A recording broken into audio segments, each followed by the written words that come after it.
Viewers, 2-3 अहम खबरें हैं आज भी जिन पर हम बात करेंगे।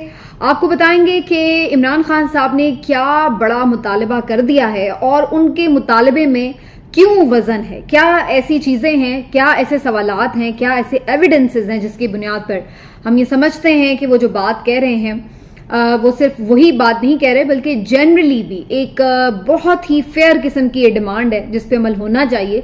लेकिन मैं साथ ही आपको ये बता दूं कि फिल वक्त इसके ऊपर कोई अमल भी नहीं होगा।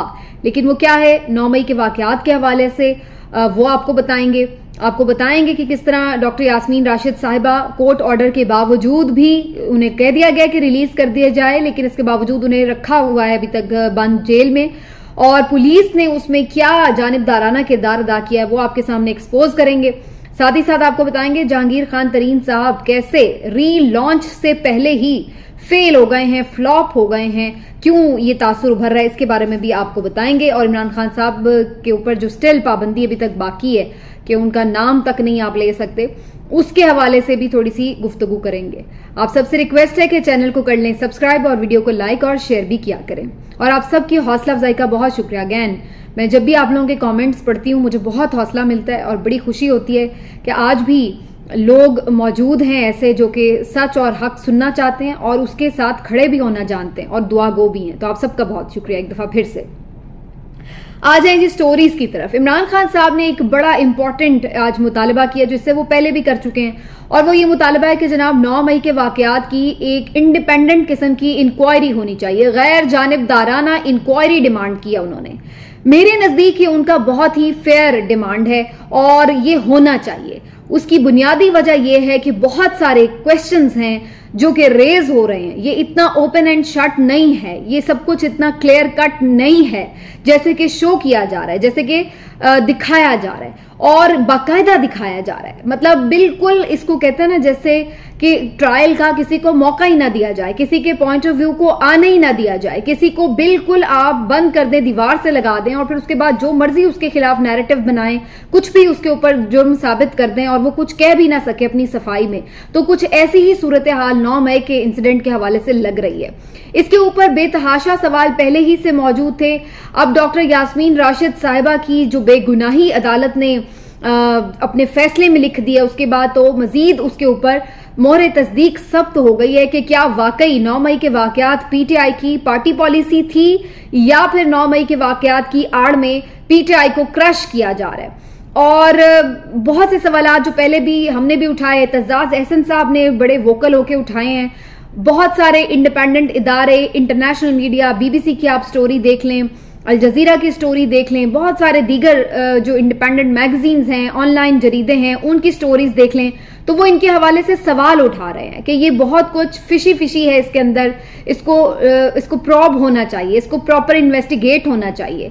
पहले ही मैं सवाल उठा चुकी हूं कि आखिर सवाल ये पहले से बनता है कि किस तरह से इमरान खान साहब के प्रोटेस्ट के लिए जो बाहर निकले लोग, उनको किस तरह से कोर कमांडर हाउस की तरफ जाने दिया गया, क्यों उन्हें बीच में रोकने की कोशिश नहीं की गई, पुलिस कहां थी, जो कैंट में कंटोनमेंट एरियाज में दाखिल होते वक्त सिक्योरिटी चेक पोस्ट होती हैं, जिस तरह से हसास इदारों के बाहर एक सिक्योरिटी होती है, क्यों हमें कोई नजर नहीं आया और क्यों इस तरह से खुलेआम मुजाहिरीन को जाने दिया गया। ये एक बहुत बड़ा क्वेश्चन है क्योंकि ये सिक्योरिटी लैप्स शो करता है।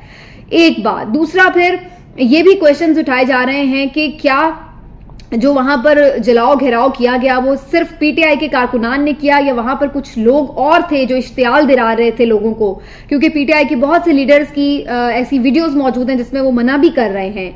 ये भी मौजूद है कि जहां पर वो ये कह रहे हैं, ऑडियोज भी ऐसी मौजूद है कि जहां पर वो ये कह रहे हैं कि जी हम कोर्ट कमांडर हाउस की तरफ जा रहे हैं उस तरह, लेकिन वहां जाकर क्या उनका प्लान ये था कि उन्होंने वहां पर जलाओ घेराव करना है या तोड़फोड़ करनी है, ये कहीं उन वीडियोस में साबित नहीं हो रहा।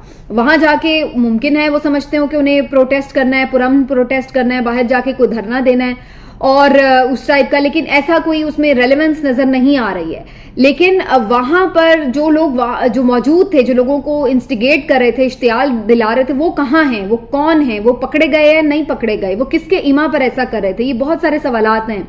फिर जिनका घर था वो साहब कहाँ हैं, उनका कोई पॉइंट ऑफ व्यू, क्या उनकी एक इस वक्त ओपिनियन है, कुछ उस चीज के हवाले से भी सामने नहीं आता। फिर जो चौथा सवाल आता है वो खुद ख्वाजा साद रफीक ने रेज किया है कि जो वहां पर आग लगाई गई वो एक नॉर्मल आग नहीं है जो किसी चीज से लग जाए।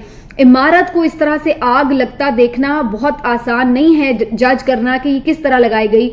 और बहुत सारे लोगों का इस पर सवाल है जिसको एतजाज अहसन साहब ने भी इंडोर्स किया है कि क्या ये कोई केमिकल से आग लगाई गई है और क्या ये केमिकल इस तरह कोई आम दस्तयाब है कि मैं भी उठाऊं अपने घर से कोई केमिकल निकाल के और जाके प्रोटेस्ट में आग लगा दूं, या ये कोई दस्तयाब ऐसा केमिकल है जो आम मार्केट से मिल जाता है कि लोग उठे और जाके खरीद के ले आए और आग लगा दी। तो ये भी इन्वेस्टिगेट होना बड़ा जरूरी है।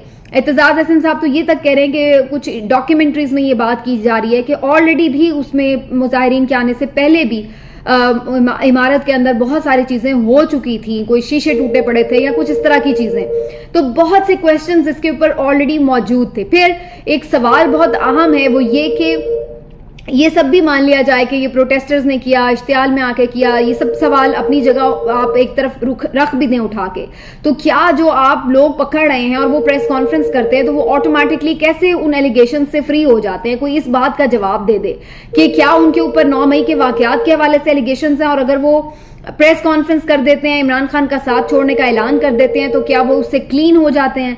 तो ये भी एक बहुत बड़ा सवाल है। अगर मतलब इससे मैं ये अंदाजा लगा रही हूं कि अगर कल को सारे लोग सब के सब चले जाएं पीटीआई छोड़ के सिवाय इमरान खान के, तो उसका मतलब है कि इमरान खान अकेला वहां पर मौजूद था जिसने वहां पर आग लगा दी, वो तो कस्टडी में था। तो ये एक अजीब सी बात है कि अगर कोई मौजूद था और वो मुलविस है तो वो छूट क्यों रहा है? फिर उसके ऊपर पूरा उसी तरह से ट्रायल करें। अगर उनकी लीडरशिप मुलविस नहीं है और अगर आप ये कह रहे हैं कि नहीं जी लीडरशिप मुलविस नहीं है, तो फिर किस बुनियाद पर लीडरशिप के ऊपर या पीटीआई के ऊपर एज ए पार्टी पॉलिसी ये इल्जाम थोपा जा रहा है कि उन्होंने इदारों पर हमला किया?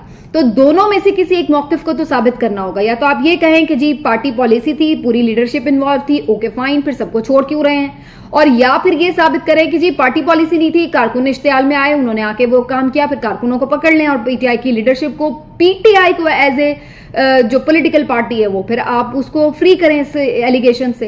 तो दोनों में से किसी एक जगह तो आपको ठहरना होगा। और अगर आप इन दोनों जगह पे नहीं ठहरना चाहते तो फिर एक आसान काम करें, वो ये कि एक इंडिपेंडेंट इंक्वायरी बना दें, जुडिशल कमीशन जो कि ये कर ले कि जनाब आखिर में ये हुआ कैसे। और ये कोई इतना मुश्किल नहीं है इसका सिरा लगाना। बहुत से ऑडियोज वीडियोज शवाहिद मौजूद हैं, बहुत सी चीजें मिल सकती हैं, तो उनके बुनियाद के ऊपर ये किया जा सकता है। लेकिन कोई इस मूड में नहीं है कि कोई इंक्वायरी होगी, कोई तहकीकात होंगी। बस इस मूड में है सब कि थोप दो, ये इन्होंने किया है, थोप दो, और इसी चक्कर में इनको मार डालो, कुचल डालो, क्रश कर डालो और इनको सफा हस्ती से मिटा दो। तो ये एक बहुत ज्यादा जो एक चीज है वो ऑब्वियसली नजर आ रही है। लेकिन इमरान खान साहब ने अगेन इस पे मुतालबा किया कि इसके ऊपर एक इंडिपेंडेंट इंक्वायरी होनी चाहिए। और इसके अलावा फिर जो इसकी एक कंटिन्यूटी में चीज मिलती है वो डॉक्टर यास्मीन राशिद साहिबा का केस है, जिसमें अदालत ने उन्हें 9 मई के चार्जेस से बाकायदा बरी-ओ-जिम्मा करार दे दिया है, इनोसेंट डिक्लेयर किया है और उन्होंने कहा कि इन्हें रिहा कर दें। तो पीटीआई मरकजी पंजाब की जो सदर हैं, अगर वो इसमें इन्वॉल्व नहीं है, जो कि मौके पे मौजूद भी थी, तो फिर इससे तो ये बात को एविडेंस मिल जाता है कि जनाब पीटीआई की एज ए पार्टी पॉलिसी ऐसा कोई मामला नहीं था कि उन्होंने जाके किसी के ऊपर अटैक करना है। अगर यास्मीन राशिद इन्वॉल्व नहीं थी तो फिर बाकी क्या रह जाता है पीछे? तो ये एक बहुत बड़ा एविडेंस है। लेकिन पंजाब पुलिस इस पे मुतमईन नहीं है। उनका ख्याल ये कि यास्मीन राशिद साहिबा इन्वॉल्व हैं और उनका आप ट्वीट देखें जो पंजाब पुलिस की तरफ से आया है। एक तो पहली बात ये कि कोर्ट के ऑर्डर के बाद वजूद उन्हें रिलीज नहीं किया गया, उन्हें रखा गया अभी तक जेल में। और दूसरी बात यह है कि जो उन्होंने ट्वीट किया उससे उनकी जो जानिबदाराना सोच है उसकी कितनी क्लियर कट अक्कासी होती है वो आप सुन लें। मैं आपको थोड़ा सा ट्वीट पढ़ के सुना देती हूँ। कहते हैं जी, all conspirators, planners and perpetrators of 9th May incident including Dr. Yasmin Rashid will be brought to justice। यानी आपने बगैर इंक्वायरी के ये तय कर लिया है कि इंक्लूडिंग डॉक्टर यास्मीन राशिद के जनाब ये प्लानर्स में और ये सारे जो कॉन्स्पिरेटर्स हैं उनमें ये शामिल है। आपने अपने तौर पे पहले ही यानी एज ए इदारा तो आपको इंडिपेंडेंट इंक्वायरी करनी है, या आपने अपने तौर पे तय कर लेना है कि ये बंदा मुजरिम ही है, बस मुजरिम ही, और आप उसको साबित करने पे तुल गए हैं कि इसको हमने मुजरिम साबित करना है। इनकी ट्वीट से इस किस्म की एक बहुत क्लियर कट परसेप्शन नजर आ रही है। In Jinnah house case the investigation is being carried out on scientific lines and the court order is being challenged as police was not given opportunity to present forensic evidence in the case. कहते हैं जी हमें forensic evidence पेश करने का मौका ही नहीं मिला। तो भाई 20-22 दिन से आपने पकड़ा हुआ है, जेलों में भी, वो कोर्ट्स में भी लेके जा रहे, करें ना आप फॉरेंसिक एविडेंस पेश। क्या आपने फॉरेंसिक की जितनी दफा कॉल्स हुई हैं, उन कॉल्स में बात क्या हुई है, किससे बात हुई है, क्या उसमें प्लानिंग हुई है, ये तो सामने लेके आए। ये तो कोई नहीं किसी ने बताया। कॉल्स तो वैसे जाहिर सी बात है, चेयरमैन पकड़ा गया है, कॉल्स तो होंगी, आपस में लोग राब्ता कर रहे हैं, क्या करना है, कैसे प्रोटेस्ट करना है, वगैरह वगैरह। तो कोई भी हो सकती है इसमें बात। इसमें ये प्लानिंग कैसे आप साबित कर रहे हैं कि जी उन्होंने ये तय किया था कि जलाओ घेराव जाके करना है और इस तरह से करना है। तो ऊपर से आप इतने दिनों के बाद भी ये बात कह रहे हैं जी हमें मौका नहीं मिला। और फिर फाइनली वो कह रहे हैं कि जी the court order will attain finality after orders of the high court, कि जब तक हाई कोर्ट में हम चैलेंज ना कर दें, उनकी तरफ से फर्दर ऑर्डर ना आ जाए, हम उनको बंद रखेंगे। ये तो कोई कानून नहीं है। आप उन्हें रिलीज करें, आप उनकी अगर उस पर आपको कोई एतराज है तो आप उसको चैलेंज करें, और जब हाई कोर्ट उसके ऊपर कोई ऑर्डर करे तो फिर आप उससे बेशक दोबारा पकड़ ले बंदे को। लेकिन आप अपने तौर पर अपनी मर्जी से, अपनी सोच के मुताबिक कि चूंकि ये बंदा है तो मैंने नहीं छोड़ना, तो ये आपने अपनी कोर्ट लगाई हुई है क्या। लेकिन इस वक्त हमें यही नजर आ रहा है, इस सारे क्राइसिस ने जिस तरह से इदारों को बुरी तरह से एक्सपोज किया है, वो अब पता चलता है कि ये किस तरह के इदारे हैं, किस तरह से ये लोग खोखले इदारे हैं, ना इनकी बेसिस हैं, ना इनकी कोई रूल्स हैं, रेगुलेशंस हैं, ना इनकी, कितनी ज्यादा बेसलेस किस्म के और किस तरह ये इशारों पे नाचने वाले इदारे हैं कि कठपुतली किस्म के। जिस तरफ आप इन्हें लगा दें उस तरफ ये शुरू हो जाते हैं, और उसके बाद इनकी अपनी कोई ना तो कानून है, ना इनकी कोई मोरालिटीज हैं। ये वाला इनका हाल है। और अब वो कह रहे हैं जी हम इसमें फर्दर इन्वेस्टिगेशन करेंगे। अब प्रॉब्लम क्या है? प्रॉब्लम ये है कि ये सब भी आपने करके देख लिया है, बयानिया भी बनाया, बंदे भी पकड़ लिए, तुड़वाए भी, मारा पीटा, पूरा आपने इश्तिहार भी चला दिया, सब कुछ कर दिया। तो आपका असल मकसद हल हुआ? असल मकसद क्या था? पॉपुलैरिटी को तोड़ना, इमरान खान की स्ट्रेंथ को तोड़ना। तो वो आपने हल किया, आपको वो मिल गया क्या? तो ऐसा नजर नहीं आता। जितने भी अभी रिसेंट सर्वेज हुए हैं उसमें ये पता चलता है कि इमरान खान की मकबूलियत तो वहीं की वहीं है, वोटर तो सारा वहीं का वहीं जुड़ा हुआ है। वो आज भी यही कह रहा है कि जो हमने वोट जो है वो खान का है, जो छोड़ के जा रहे हैं उन्हें भी पता है कि वोट खान का है, वो भी यही बात कह रहे हैं। भाई हल्के के लोग कह रहे हैं बल्ले का टिकट लोगे तो ही वोट डालेंगे, वरना नहीं डालेंगे। वो खुद अंडर प्रेशर पड़े हुए हैं बेचारे।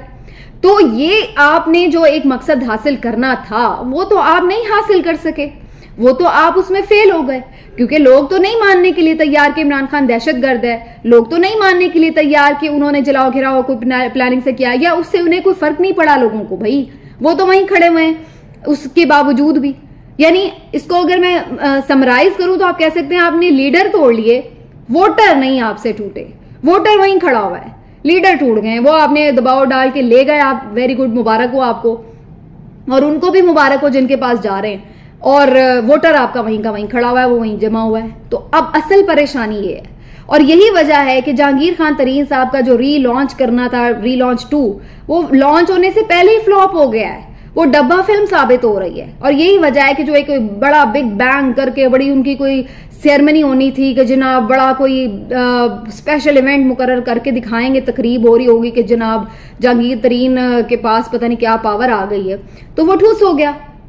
क्योंकि आधे लोग तो वैसे ही जाने के लिए उसमें तैयार नहीं हुए, उन्हें कोई फ्यूचर ही नजर नहीं आ रहा उसमें, और जो गए भी हैं वो भी कोई इतने होपफुल नहीं है। तो आप कह सकते हैं जहांगीर तरीन का वो जहाज जो उड़ना था, जिसने उड़ान भरनी थी, वो पहले ही ग्राउंड हो गया उड़ान भरने से। तो हवा जो है वो निकलती हुई नजर आ रही, क्योंकि आप बंदे ले जा सकते हैं लेकिन पॉपुलैरिटी नहीं लेके जा सके, आप लीडर ले गए लेकिन वोट बैंक नहीं ले जा सके। ये है इस वक्त सूरत हाल। और जो जा रहे हैं वो क्यों मुंह उतरे मुंह के साथ जा रहे हैं? उन्हें पता है कि इस वक्त सिचुएशन, ग्राउंड रियलिटी क्या है, और उन्हें अगर आप किसी कॉस्मेटिक चेंज के हवाले कर देंगे तो उनका भी फ्यूचर क्या होगा उन्हें भी नजर आ रहा है। ये बुनियादी एक चीज है, और यही वजह है कि जहांगीर खान तरीन साहब के साथ बहुत बड़े बड़े नाम जो एक कोशिश की जा रही थी कि एक बड़ी पार्टी बना के उनके सामने रखे जाएंगे, वो नहीं हो सका।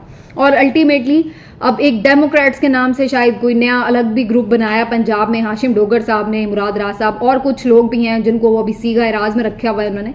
तो ये बुनियादी तौर पर मसला यही है कि ये लोग खुद भी सेटिस्फाइड नहीं है, इन्हें खुद भी पता है कि हम कहीं के नहीं हैं। अगर हम जहांगीर तरीन में जाएं, पीपल्स पार्टी में जाएं, PMLN में जाएं, कोई इस वक्त पॉपुलर जमात नहीं है PTI के अलावा, और PTI भी एज ए जमात नहीं, इमरान खान की वजह से ही पॉपुलर है।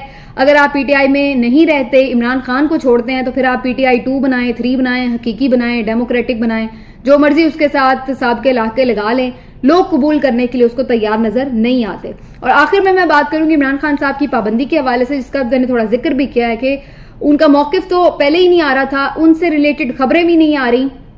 इस पे पहले भी मैंने बात की थी, लेकिन उस वक्त मेरा अंदाजा ये था कि शायद ये इतना सीरियस कोई वो हुक्मनामा ना हो और इवेंचुअली हम उसको देखेंगे कि लोग उसको नॉर्मली लेंगे। लेकिन मैं हैरान हुई इस बात के लिए कि ये वाकईतन इसके ऊपर इम्प्लीमेंट करने के लिए सब तैयार भी हो गए। मैं तो बहुत हैरान हुई। हमें खुद ये बताया गया कि जनाब आप अपने प्रोग्राम में इमरान खान का नाम नहीं ले सकते, आप पीटीआई चेयरमैन बोल दें। मतलब इतनी मज़ाक़ खेज किस्म की मुझे पाबंदी लगी, और एज ए पर्सन मुझे ये इतना अपने आप की तौहीन भी लगी ऑनेस्टली, कि मतलब आप किसको बेवकूफ बना रहे हैं। मतलब अगर मैं कासिम के अब्बा बोल दूं या मैं चेयरमैन पीटीआई बोल दूं, किसकी अना को तस्कीन मिल रही है। मतलब सिर्फ ये कि जिसका इमरान खान इमरान खान इमरान खान ना हो, लिहाजा रही नाम नहीं लेना। लेकिन बात तो वही हो रही है ना, बात तो नहीं खत्म हो सकती। एक बंदा है, एक हकीकत है, तो आप आंखें बंद कर लेंगे या कानों में उंगलियां दे लेंगे कि उसका नाम ना आए, तो क्या वो खत्म हो जाएगी हकीकत। अजीब बचकाना किस्म की ये जिद मुझे नजर आई, और जिसका भी मतलब एक अजीब सी बात है। मुझे हैरत इस बात पे भी कि आज़ादी इज़हार राय के चैंपियन हो या बहुत बड़े बड़े चैनल मालिकान हो, वो भी इस चीज पे किसी को कन्विंस नहीं कर पाए कि जनाब ये तो एक बिल्कुल मज़ाक़ खेज पाबंदी है।